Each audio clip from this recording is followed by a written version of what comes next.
Becoming excellent in closing sales is an inside job. It begins within you. In sales, your personality is more important than your product knowledge. It's more important than your sales skills. It's more important than the product or service that you are selling. Your personality determines fully 80% of your sales success. This is easily proven by the fact that there are always salespeople who are achieving high levels of sales volume with a highly competitive, expensive product, even in a depressed market. At the same time, there are people with exclusive products in buoyant markets who are selling poorly. In order to become an excellent salesperson, you must be mentally fit. Now, mental fitness is very similar to physical fitness in several ways. Physical fitness requires proper diet and exercise. Mental fitness requires a proper mental diet and regular practice. The more mentally fit you become, the happier you will be, and the more you will sell under any circumstances. Top salespeople have high levels of self-confidence and self-esteem. Self-confidence is the natural outgrowth of liking and respecting yourself. The better you feel about yourself, the more confidence you will have in prospecting, presenting, and closing sales, and the more money you will make. Without self-confidence, it's almost impossible to be successful in selling. If you lack confidence, you'll come up with every excuse to avoid talking to prospects or taking any action where there's a possibility for failure or rejection. But remember, the more you like yourself, the more you like others. The more you like other people, the more confidence they will have in you. The more confidence they have in you, the more likely it is that they will buy what you are selling. We always feel better accepting the recommendation of someone who we feel likes us as opposed to the recommendations of somebody whom we're not sure about. We always prefer to buy from people who we feel care about us. The more you like yourself and care about yourself, the more you will genuinely like others, and the more successful you will be with them. Now, you must take charge of your own life. Salespeople accept 100% responsibility for themselves and for everything they do. They accept complete responsibility for their activities and for their results. They refuse to make excuses or blame others. They refuse to criticize or complain. Top salespeople say, if it's to be, it's up to me. Sometimes I ask my sales audiences, how many people here are self-employed? About 10 or 15% of the audience raises their hands. And then I ask again, how many people here are really self-employed? And one by one, the audience realizes what I'm getting at. One by one, they raise their hands. They all realize that they are all self-employed. The biggest mistake that you could ever make is to ever think that you work for anyone else but yourself. From the time you take your first job until the time you retire, you are self-employed. You are the president of your own entrepreneurial corporation, selling your services into the marketplace at the highest price possible. Your company has only one employee, yourself. Your job is to sell the highest quality and quantity of your services throughout your working life. In a study done in New York some years ago, they found that the top 3% of people in every field looked upon themselves as self-employed. They treated the company as if it belonged to them personally. They saw themselves as being in charge of every aspect of their lives. They took everything that happened to their company personally, exactly as if they owned 100% of the stock. The sales manager of a Fortune 500 company once told me an interesting story. He said that he was with his top salesman negotiating the final terms and conditions of a $200 million contract with a major client. During a break, the client pulled him aside, the sales manager, and asked, referring to the salesman, "That man owns your company, doesn't he?" The sales manager, knowing the salesman was a bit surprised, he said, "Well, how do you mean?" "Well," the client said, "in all my meetings with him, he constantly refers to the company as my company, my people, and my contract, and so on. He talks like he actually owns the whole company. Is that true?" My friend, the sales manager, smiled and said, "Yes, in a way he does, because that's how he feels about the company." So no matter what company or industry or field you're in, You must always recognize and accept that you are your own boss. As the president of your own personal services corporation, you are 100% in charge of everything that happens to your business. This means that you are in charge of training and development and continually upgrading your skills. You're in charge of sales and marketing and production, quality control, and personal organization and personal efficiency. You're the boss. It's absolutely amazing how many people see themselves passively rather than actively. Instead of taking charge of their lives and changing things that they don't like, they wait passively for the company to come along and do it for them. The great majority of adults do not invest in their own personal and professional development. They don't read, they don't listen to audio programs, and they don't attend courses and seminars. They expect the company to do this for them, not only to pay for it, but also to give them the time off to upgrade their own skills so that they can earn more money. Go figure. One of my recommendations to my audience members is this: take all the training you can get.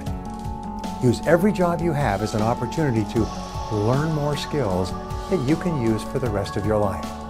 Be aggressive about upgrading your knowledge. If your company offers you any training opportunities, accept them and seize them immediately. Don't delay. Every new skill you learn is an investment in your own future.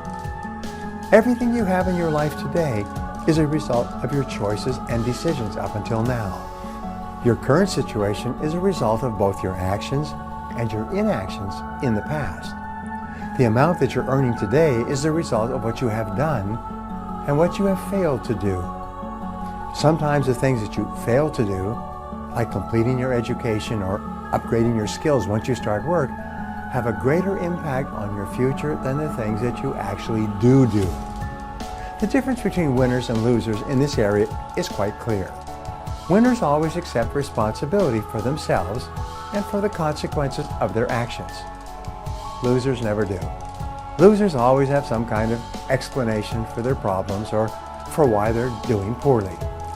Losers have a disease called excusitis, which we define as an inflammation of the excuse-making gland. It is invariably fatal to success. Once a person is infected with excusitis, instead of making progress, he makes excuses for every problem and difficulty in his life. Now, winners are different. Winners are solution-oriented. They're always looking for ways to solve the problems and deal with the challenges that they face each day. They continually try new things. If one thing doesn't work, they try something else. They never consider the possibility of failure. If you want to be the best, then you must be prepared to work hard.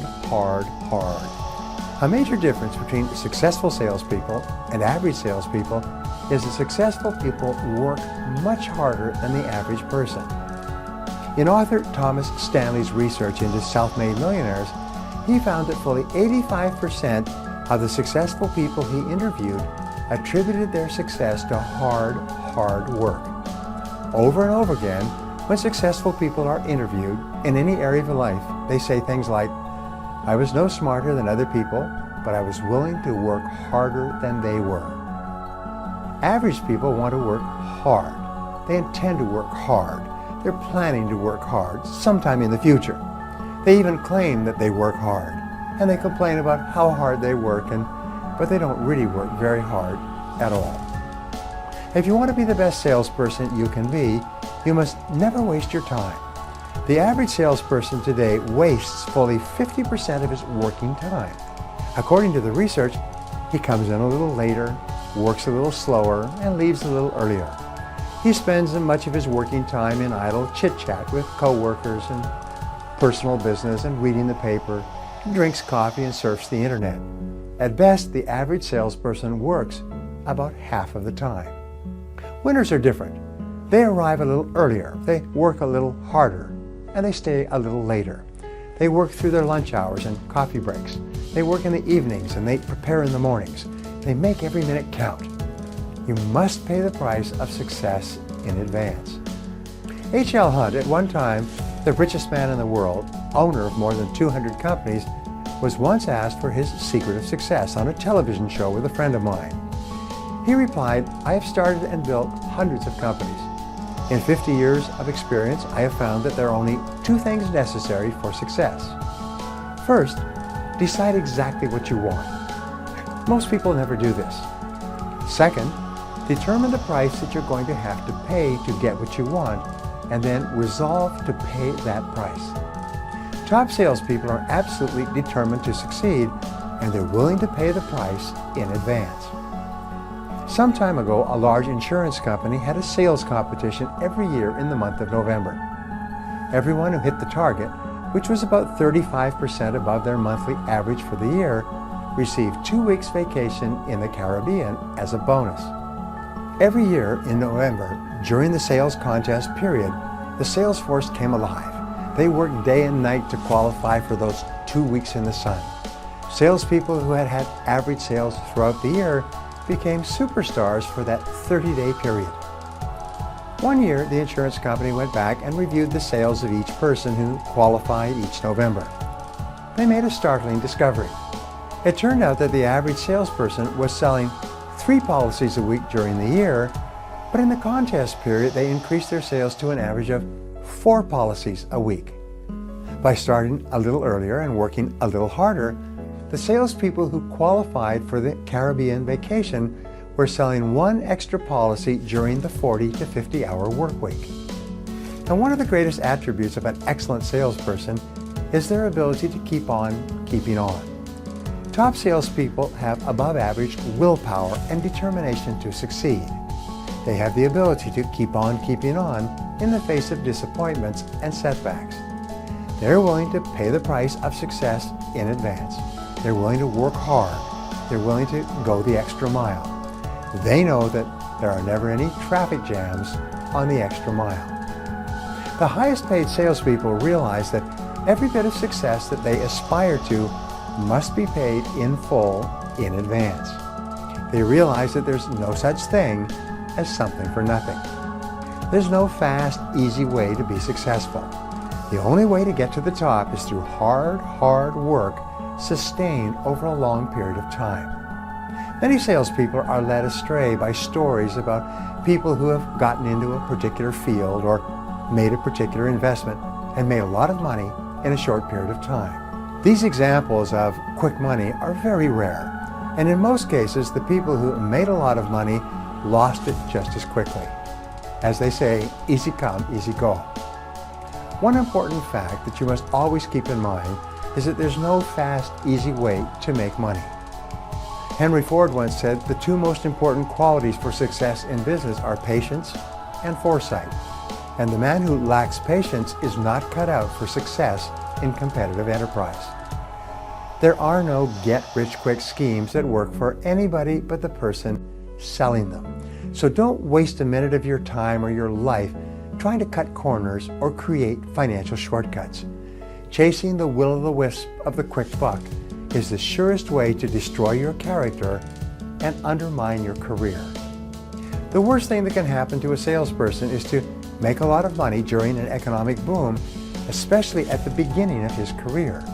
As a result, he gets the idea that making money is easy. For the rest of his life, he searches for the next opportunity to make easy money, and he very seldom succeeds.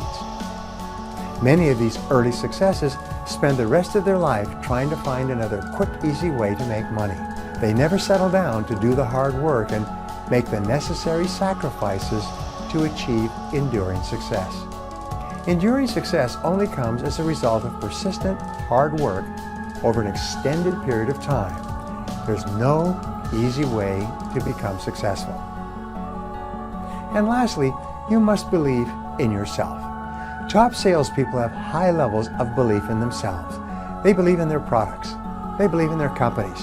They believe in the value of their product or service to their customer. There seems to be a direct relationship between how much you believe in your product or service and how easily you can convince a customer to believe in it as well.